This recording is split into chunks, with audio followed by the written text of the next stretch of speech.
аввалин маротиба дар минтақаи аврупо намоиши нигораҳои таърихии тоҷикистон таҳти унвони тоҷикистон кишвари дарёҳои тиллоӣ дар осорхонаи миллии ҳунарҳои осиёии гимеи шаҳри парижи ҷумҳурии фаронса бо сарпарастӣ ва иштироки бевоситаи асосгузори сулҳу ваҳдати миллӣ пешвои миллат президенти ҷумҳурии тоҷикистон муҳтарам эмомалӣ раҳмон ва президенти ҷумҳурии фаронса муҳтарам эммануэл макрон 13 октябри соли 2021 ифтитоҳ гардида буд.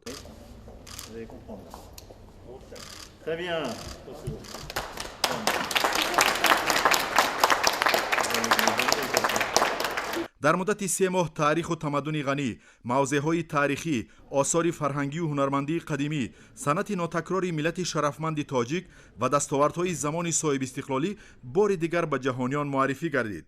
дар ин муддат баҳри муаррифии таъриху тамаддуни бою қадима ва санъати нотакрори миллати тоҷик дар осорхонаи миллии ҳунарҳои осиёии гимеи шаҳри парижи ҷумҳурии фаронса наздики 300 ёдгорӣ аз даврони атиқаи таърихи тоҷик то замони муосир аз осорхонаи миллии тоҷикистон ва осорхонаи миллии бостоншиносии тоҷикистон дастрас шуда тавассути онҳо тамоми зебоиҳои табиӣ ва таърихи нотакрори халқи тоҷик ба мардуми аврупо пешниҳод карда шуд.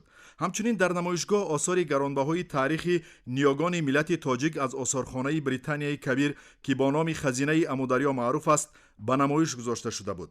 дар як қисмати намоишгоҳ нигора ва наворҳо оид ба мавзеъҳои таърихию сайёҳии тоҷикистон, сарвати нодири таърихӣ ва фарҳангии миллати тоҷик ҷой дода шуда буд. эҳёи арзишҳои миллӣ ва ҳифзу тарғиби ёдгориҳои таърихию фарҳангӣ барои баландбардоштани рӯҳияи ватандӯстию ватанпарастӣ ва худогоҳию хештаншиносии мардум, хусусан наврасону ҷавонон бисёр муҳим мебошад. моҳи октябри соли ҷорӣ аввалин бор дар минтақаи аврупо намоиши нигораҳои тоҷикистон таҳти унвони тоҷикистон кишвари дарёҳои тиллоӣ дар осорхонаи гимеи фаронса баргузор гардид. дар давоми 3 моҳ таъриху тамаддуни ғании миллати шарафманди тоҷик, мавзеъҳои таърихии сарзамини мо дар асрҳои гуногун, осори фарҳангию ҳунармандии қадима ва санъати нотакрори халқи тоҷик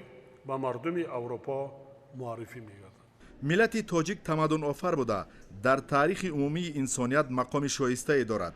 намунаҳои пешниҳодшуда дар намоишгоҳ имкон дод ки мардуми аврупо бо дидани осори гаронбаҳо ҷаҳони маънавии худро оид ба давраҳои гуногуни таърихии миллати тоҷик ва имрӯзи тоҷикистони соҳибистиқлол ғанӣ гардониданд ки ин замина мегузорад ба рушди ҳамкориҳо дар бахшҳои мухталиф.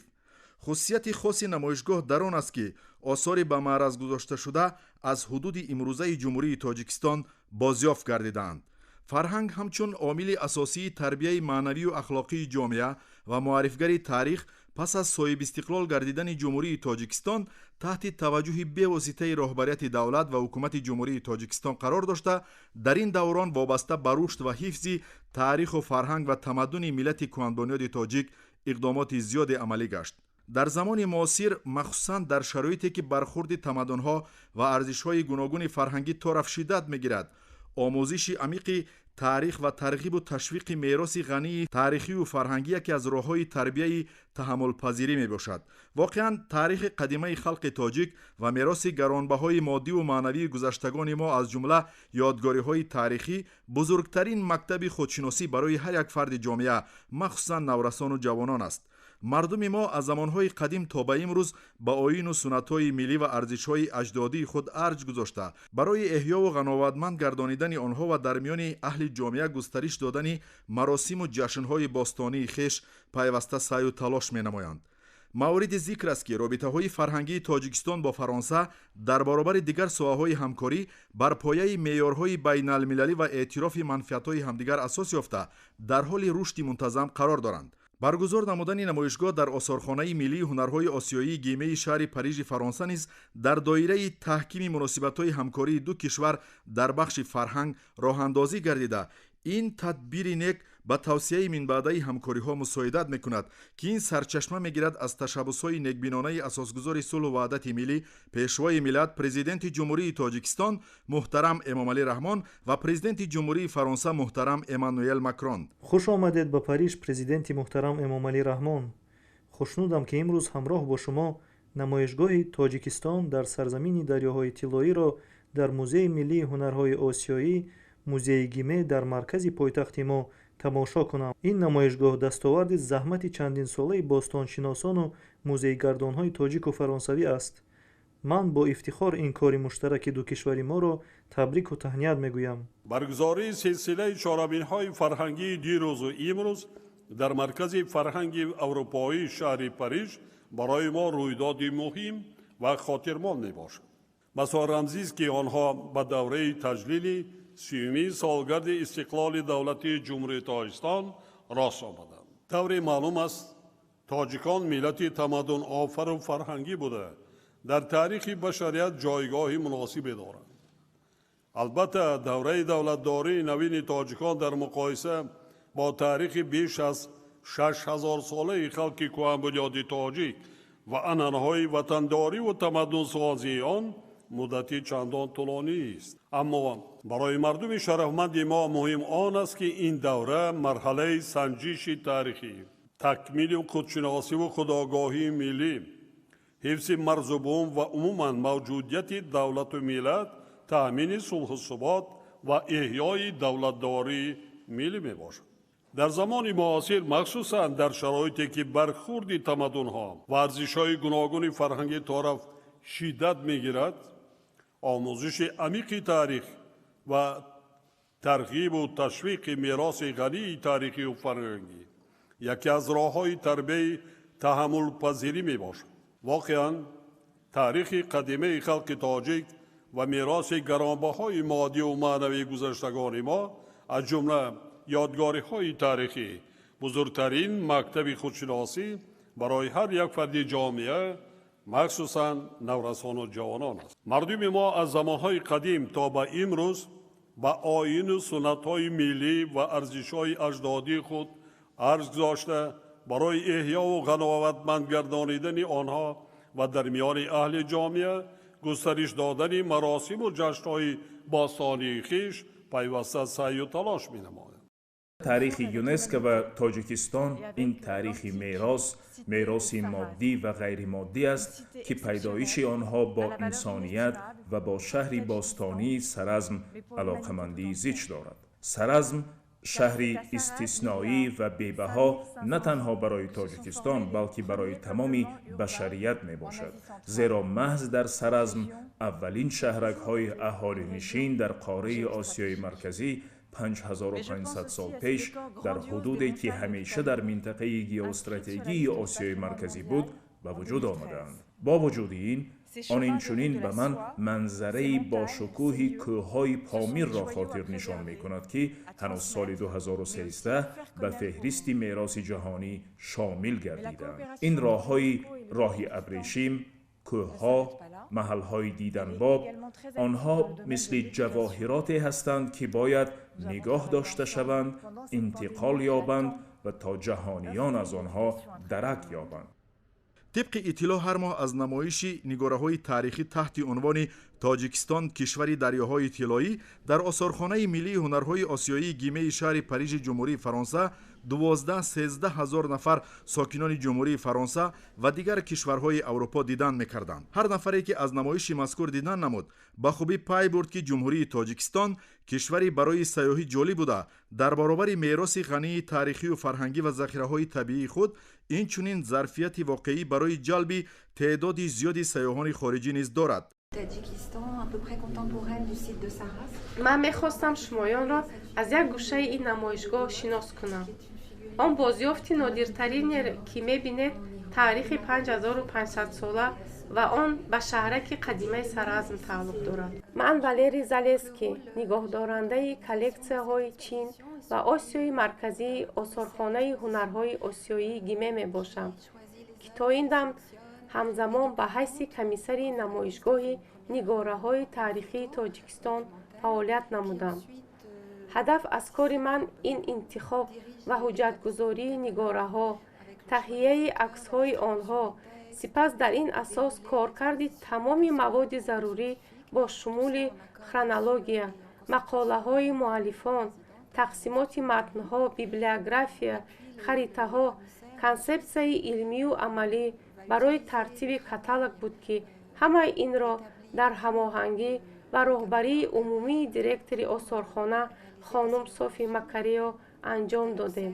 Яке аз корҳои муҳим низ ин дар асоси каталог таҳриррезӣ намудани сценографияи намоишгоҳ буд, аз қабили оне ки чӣ тавр ва ба кадом тартиб нигораҳо дар толору равзанаҳо бояд ҷобаҷо гузорӣ шаванд.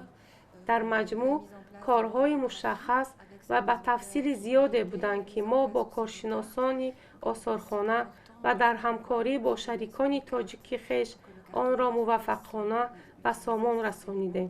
тариқи ин намоишгоҳ мо тавонистем ҳадафмандона нишон диҳем, ки то чӣ дараҷа таърихи мардуми тоҷик қадима ва мушкилу пурпечтоб аст.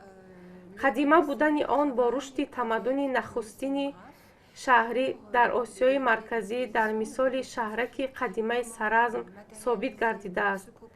печидагии таърихи тоҷикон дар он ифода меёбад, ки ин кишвар таърихан маркази васлшавии тамаддунҳои зиёде буда, дар қалби Осиёи Марказӣ ҷой гирифта, дар меҳвари олами атиқа ва асримиёнагӣ қарор гирифтааст. он дар гузашта набарду забткориҳои давлатҳои ғарбро паси сар кард.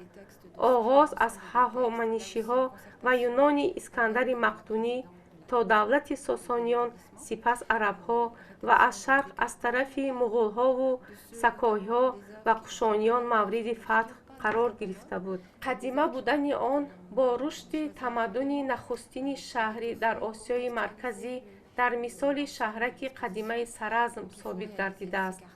печидагии таърихи тоҷикон дар он ифода меёбад, ки ин кишвар таърихан маркази васлшавии тамаддунҳои зиёде буда, дар қалби Осиёи Марказӣ ҷой гирифта, дар меҳвари олами атиқа ва асримиёнагӣ қарор гирифтааст. он дар гузашта набарду забткориҳои давлатҳои ғарбро паси сар кард. оғоз аз ҳахоманишиҳо ва юнони Искандари Мақдунӣ то давлати Сосониён, сипас арабҳо ва аз шарқ аз тарафи муғулҳову сакоиҳо ва кушониён мавриди фатҳ қарор гирифта буд. ҳамин тавр ин кишвар тамоми он мероси ғании таърихӣ ва фарҳангӣ то ин дам ба мо ношиносро дар худ тамаркуз намуда, дар минтақаи давлатҳои туркзабон ягона меросгари тамаддуни форсизабон мебошад, ки ин боиси таваҷҷӯҳ аст. лаҳзаҳои муаррифии намоишгоҳи Тоҷикистон санаи 13 октябри соли 2021 ба сарони давлатҳои Тоҷикистон ва Фаронса бароям хотирмон ва хеле ҳаяҷоновар буданд, чун бароям шарафи бузург буд ба меҳмонони олиқадр оид ба он маълумот диҳам. ҳақиқатан ҳам аз ҷониби президенти Фаронса маро худ таваҷҷӯҳи хоса дида мешуд, ки ӯ бевосита онро аз ҷумла иброз дошт. ҳангоми дидан аз намоиши ҷолиби Тоҷикистон ӯ бешитоб ба нигораҳо ва тафсилоти он диққати махсус медод. ҳолон ки аз рӯи талаботи ташрифот ин маросим бояд хеле зуд сурат мегирифт ва ман ҳамчунин умедворам, ки президенти Тоҷикистон низ аз кори ин намоиш имкони ба ҷаҳониён муаррифӣ гардидани нигораҳои нотакрори таърихи халқи тоҷик қаноатманд ҳастанд. ман хеле шодам, ки бо намоишгоҳи Тоҷикистон шинос шуда истодаам. фарҳанги кишвареро омӯхта истодаам, ки ҳеҷ гоҳ дар борааш намедонистам. он бароям кашфиёти беҳтарин гардид. маро ганҷинаҳои таъриху маданияти Тоҷикистон, нигораву тафсилоти хурдтарини таърихи халқи тоҷик дар ҳайрат гузоштанд.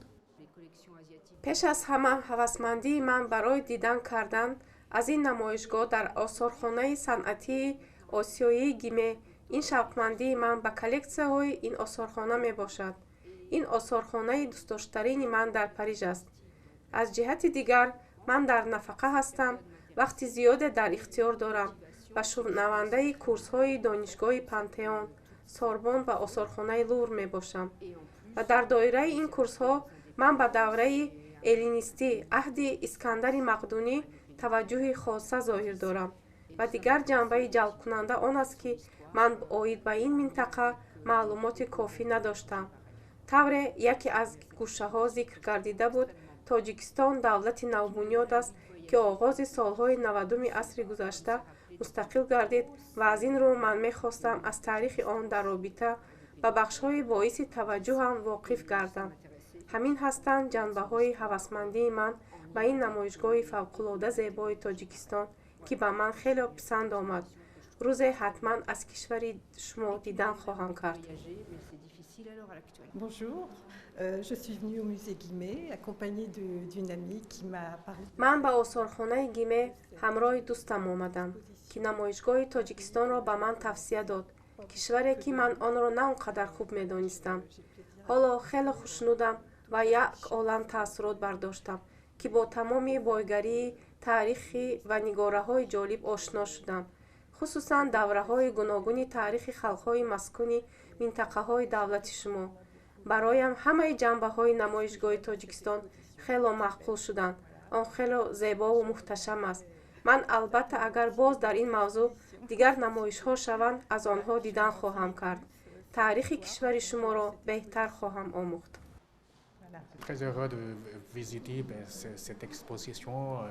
ман басо хушбахтам, ки аз ин намоишгоҳи муаррификунандаи таъриху фарҳанги Тоҷикистон дидан мекунам. он фавқулода ва басо ғайриоддист. ман худ аз чин ҳастам, аммо қариб 30 сол дар шаҳри Париж зиндагӣ мекунам.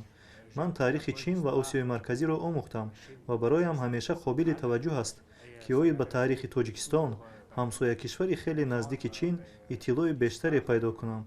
ин намоишгоҳ ба ман бо ҳамсарам имкони хубе фароҳам овард, то аз тамаддуни қадимаву ғании тоҷик, ки феълан ҳам хеле фавқулода мебошад, беҳтар бохабар шавем, хосатан бо инобати оне, ки ҳам Хитой, Тоҷикистон ва Фаронса ҳама давлатҳои дар масири роҳи бузурги абрешим қарор дошта ҳастанд.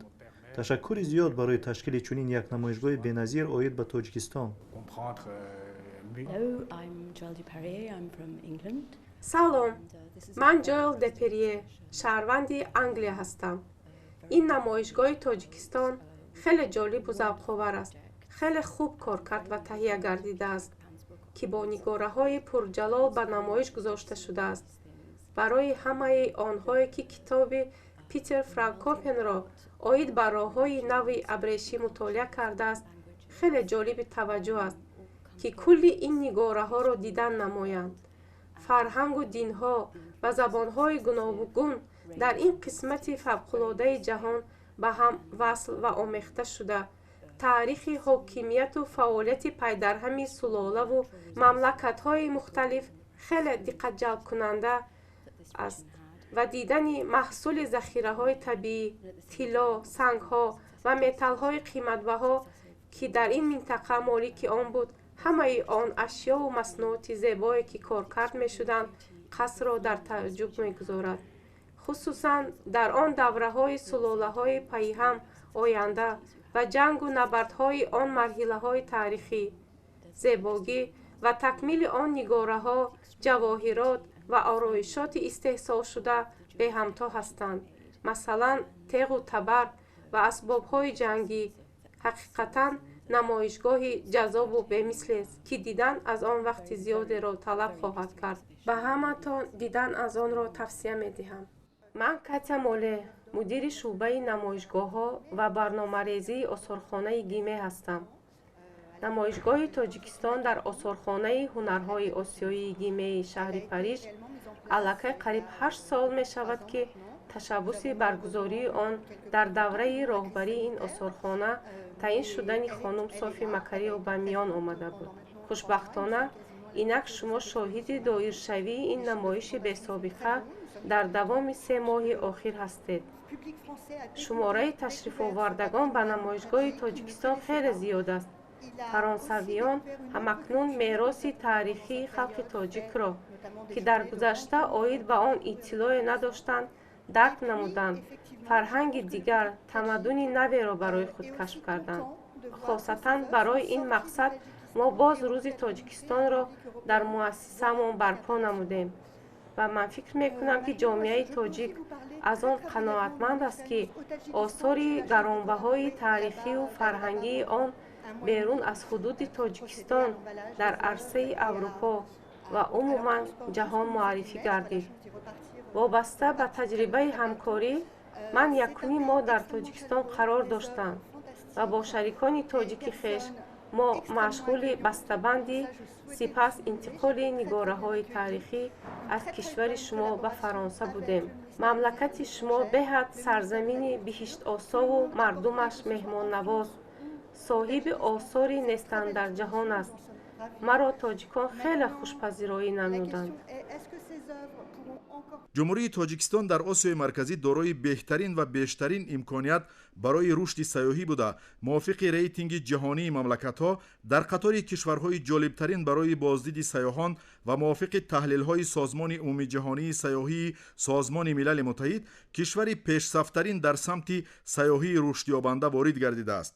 дар намоишгоҳ мардуми Аврупо бо санъати меъмории миллӣ, расму оин, таъриху тамаддуни оламшумули миллати тоҷик, табиати мафтункунанда, захираҳои бузурги об, имкониятҳои сайёҳӣ, кӯҳҳои баланд, дастовардҳои замони соҳибистиқлолӣ ва дар маҷмӯъ аз таърихи оламшумули миллати тоҷик бархурдор гаштанд. ҳамаи ин собитгари он аст, ки миллати тоҷик дорои таъриху тамаддуни кӯҳан буда, мероси тамаддунофари миллати тоҷик омӯзанда мебошад. дар ин росто пас аз соҳибистиқлол гардидани ҷумҳурии Тоҷикистон, ҳукумати мамлакат барои фатҳи музаффариятҳои бештар ва муаррифии ин ганҷинаи таърихӣ пайваста чораҳои мушаххасро амалӣ месозад. таъкид кардан бо маврид аст, ки осорхонаи ҳунарҳои осиёии Гиме охирҳои асри 19 аз ҷониби сарватманди саноатчӣ Эмил Гиме таъсис ёфтааст. осорхона бори аввал соли 1879 дар шаҳри Лион кушода шуда, баъдтар ба Париж интиқол дода шуд. дар осорхона яке аз бузургтарин нигораҳои Осиё ҷойгир мебошад. 8 январи соли 2022 маросими пӯшидашавии намоиши нигораҳои таърихии Тоҷикистон таҳти унвони Тоҷикистон кишвари дарёҳои тиллоӣ дар осорхонаи миллии ҳунарҳои осиёии Гимеи шаҳри Парижи ҷумҳурии Фаронса баргузор гашт. дар маросими мазкур ходимони сиёсӣ ва намояндагони вазорату идораҳои Фаронса, хусусан вазорати Аврупо ва корҳои хориҷӣ ва вазорати фарҳанги ҷумҳурии Фаронса, олимону таърихшиносон, ҳунармандону тадқиқотчиён, ҷомеаи шаҳрвандӣ ва намояндагони васоити ахбори оммаи Фаронса, инчунин аҳли илму фарҳанги тоҷики муқими шаҳри Париж ва масъулини сафорати Тоҷикистон дар Фаронса ширкат варзиданд. чорабинӣ таҳти раёсати ёрдамчии президенти ҷумҳурии Тоҷикистон оид ба масъалаҳои рушди иҷтимоӣ ва робита бо ҷомеа Эмомалӣ Насриддинзода ва директори осорхонаи миллии ҳунарҳои осиёии Гимеи шаҳри Париж Софи Макариу идома кард. зимни он ҳамчунин нигаҳдорандаи коллексияҳои Хитой ва Осиёи марказии осорхонаи Гиме Валерий Залеский мазмуну муҳтавои асосии намоишгоҳи нигораҳои таърихии Тоҷикистон дар ин муассисаи бонуфузи Фаронсаро мухтасар ба ҳозирин муаррифӣ намуд. таъкид шуд, ки мардуми Фаронса ва дигар кишварҳои Аврупо имкон доштанд аз бозёфтҳои таърихии саразми бостонӣ, тахти сангин, расмҳои деворҳои Панҷакенти қадима, муҷассамаи машҳури ҷаҳон Аҷинатепа, қалъаи Кофарниҳон, ҳулбук, осори камёби аз тиллою нуқра сохташуда ва ғайра, ки хеле нодир мебошанд дидан намоянд. ҷумҳурии Тоҷикистон ҳамчун кишвари соҳибфарҳангу ботамаддун густариши робитаҳои фарҳангӣ ва башардӯстонаро яке аз авлавиятҳои сиёсати хориҷии худ эълон намуда, ҳамкориҳои фаъолу самарабахши фарҳангию башардӯстонаро бо кишварҳои олам аз ҷумла бо ҷумҳурии Фаронса тавсия мебахшад. баргузории намоишгоҳи нигораҳои таърихии Тоҷикистон низ аз намунаи барҷастаи ҳамин ҳамкорӣ бо ҷумҳурии Фаронса мебошад. дар фарҷоми чорабинӣ бо фармонҳои президенти ҷумҳурии Тоҷикистон муҳтарам Эмомалӣ Раҳмон ба ифтихори 30-мин солгарди истиқлоли давлатии ҷумҳурии Тоҷикистон ва барои саҳми арзанда дар рушди муносибатҳои фарҳангӣ байни ҷумҳурии Тоҷикистон ва ҷумҳурии Фаронса, директори осорхонаи ҳунарҳои осиёии Гимеи шаҳри Париж Софи Макариу ва нигаҳдорандаи коллексияҳои Чин ва Осиёи марказии осорхонаи мазкур Валерий Залеский бо ордени дӯстӣ сарфароз гардонида шуданд. دوشنبه 20 دسامبر 2021 328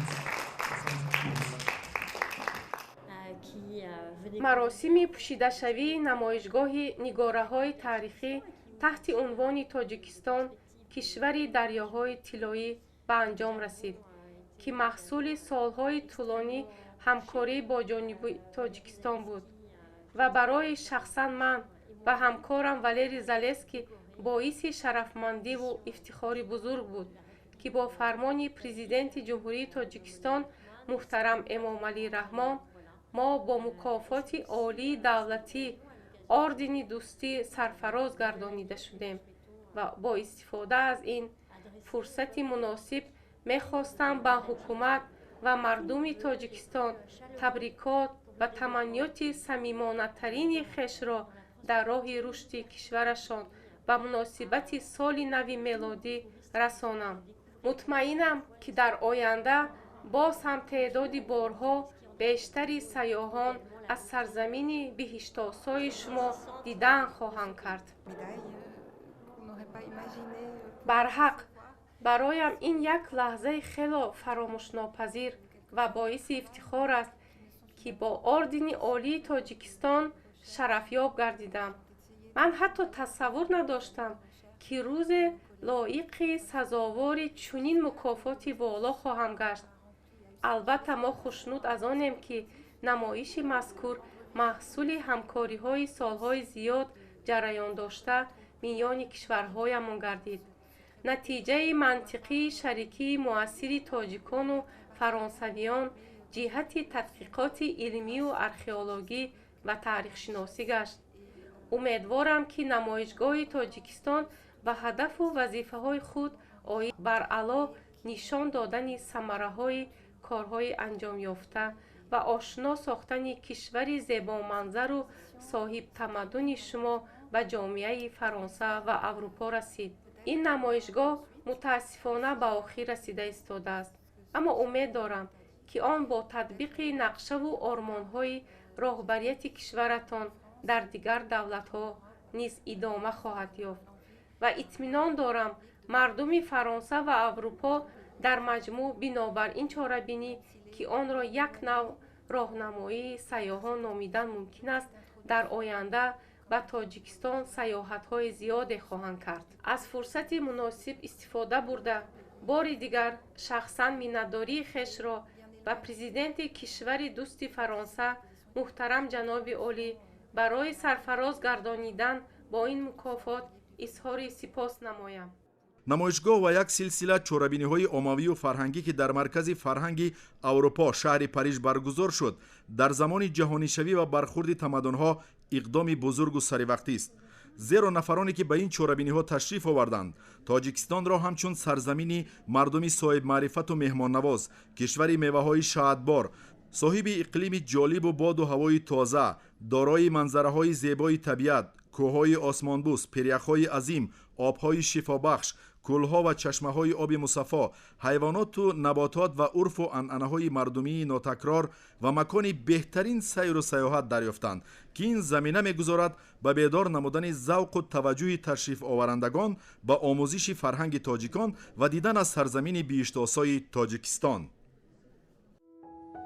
Le musée Guimet à Paris nous propose un fabuleux voyage au pays des fleuves d'or. Le Tadjikistan et ses merveilles se révèlent ici dans l'écrin intime et délicat du musée, avec des pièces qui pour la plupart n'avaient jamais voyagé. Que connaissons-nous vraiment de l'histoire de ce petit territoire montagneux ?